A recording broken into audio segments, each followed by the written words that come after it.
everyone, I'm JD from Willow Journals. Welcome back to my channel. I have got my reading journal in front of me and I am going to share with you the next books that I read this year. So I didn't do a process video with this one. I just wanted to enjoy the process of doing this without a camera filming me. And I did this book, Colleen Hoover, November 9, and this book, One of Us Is Next, by Karen McManus. And I'll just chat through these two books and what I thought of them. So first of all, November 9, it was a library book. In fact, both of these I borrowed from the library. It's so fun borrowing books. You get to walk out the door holding this stack of books and it feels like Christmas. Anyway, why I read it. So I read last year a book called It Ends With Us that was also by Colleen Hoover, and that was one of the best books that I read last year. It was a page turner and really good deep theme. Really good book. So ever since then I've been wanting to read more of Colleen Hoover, and there was this one. It sounded intriguing. When I read the blurb, it was talking about this guy who was a writer, who wanted to be a writer, and he ends up with this girl, and she finds out that he's writing a book possibly about her life, and she wonders, is he just using her not to really be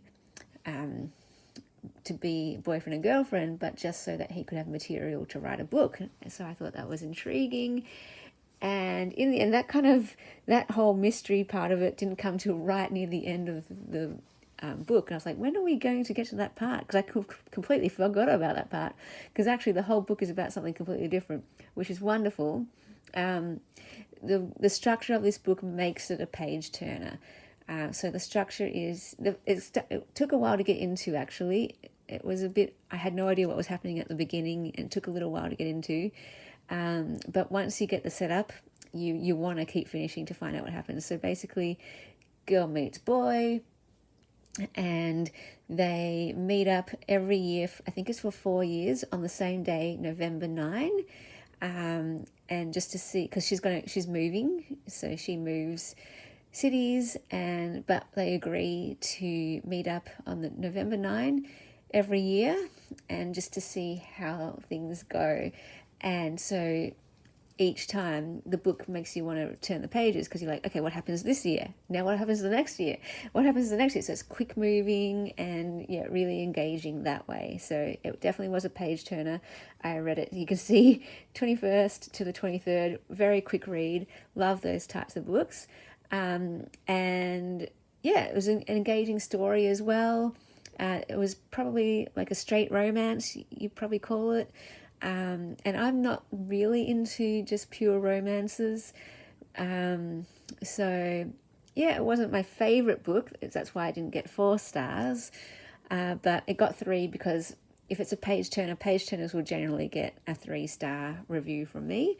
And it did kind of weave in different stories, different themes, which were some of them deep, interesting. You find out twist ending, so spoilers.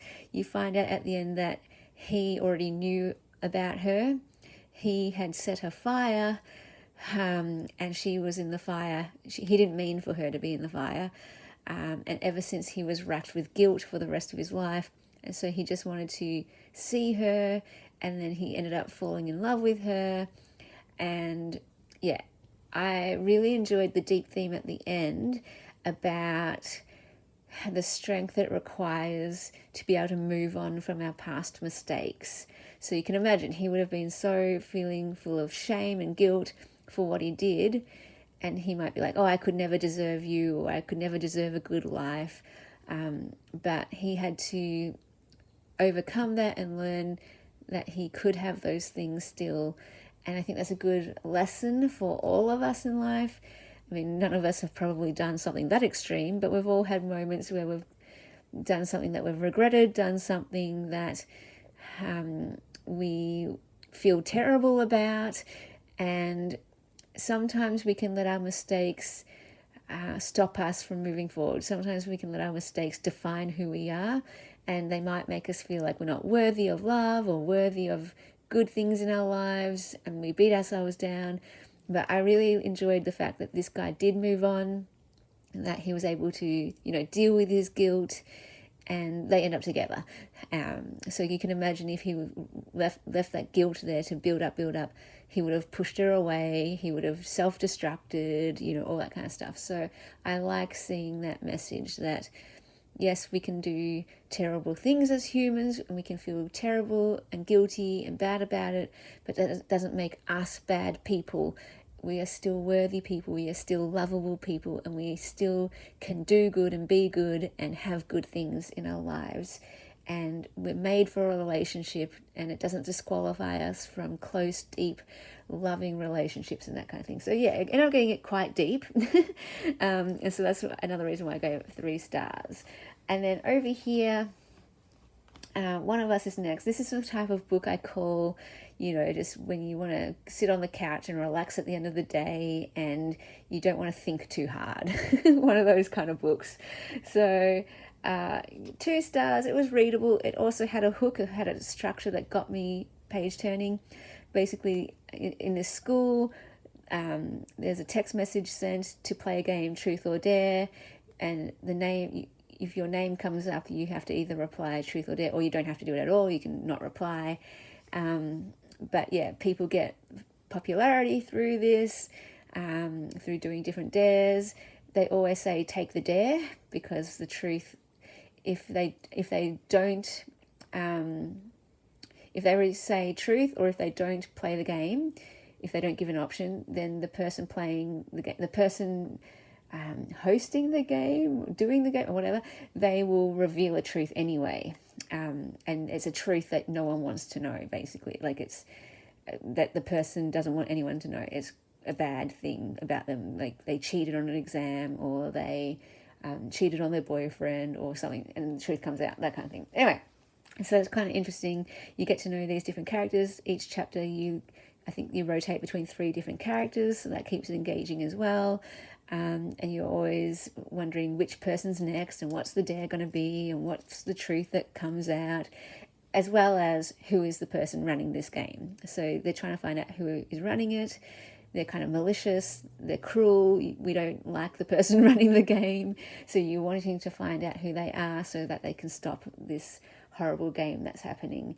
There was a death. One of the dares led to a death, an accidental death, but this game is dangerous, we don't want this game anymore. So that keeps you going as well, reading this game, because you're like, okay, we need to shut this game down, we need to find out who's doing the game as well. And there's some interwoven plots as well with other things, backstory, with other things that happen. And it's basically a story of revenge, twist ending, quite clever. I didn't really care about any of the characters. They were good enough, like they were fun enough to follow along with, but I didn't really care too much about them. It was, just a light read. It was a light, engaging read, but nothing deep, no deep themes or anything, nothing that changed my world or got me thinking about life.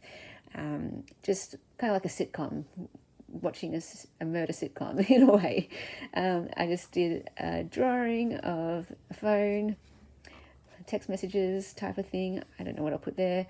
Maybe I'll just leave it blank. And this one just put hearts to remind me that was pretty much a straight romance story, and to go with the heart cover. And that's such a beautiful cover. Love that cover.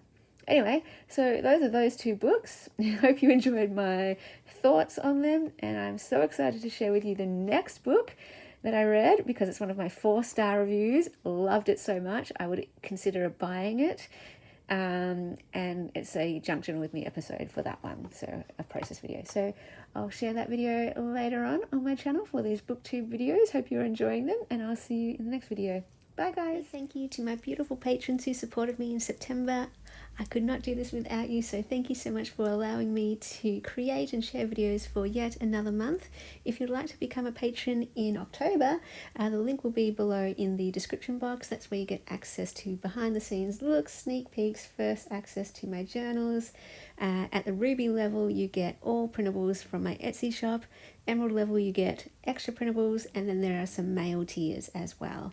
I'm also running my courses, my journaling courses again in October, so feel free to sign up for any of those. Just send me an email and check all the links in the description box below for ways to contact me and be part of the world of Willow Bound Journals.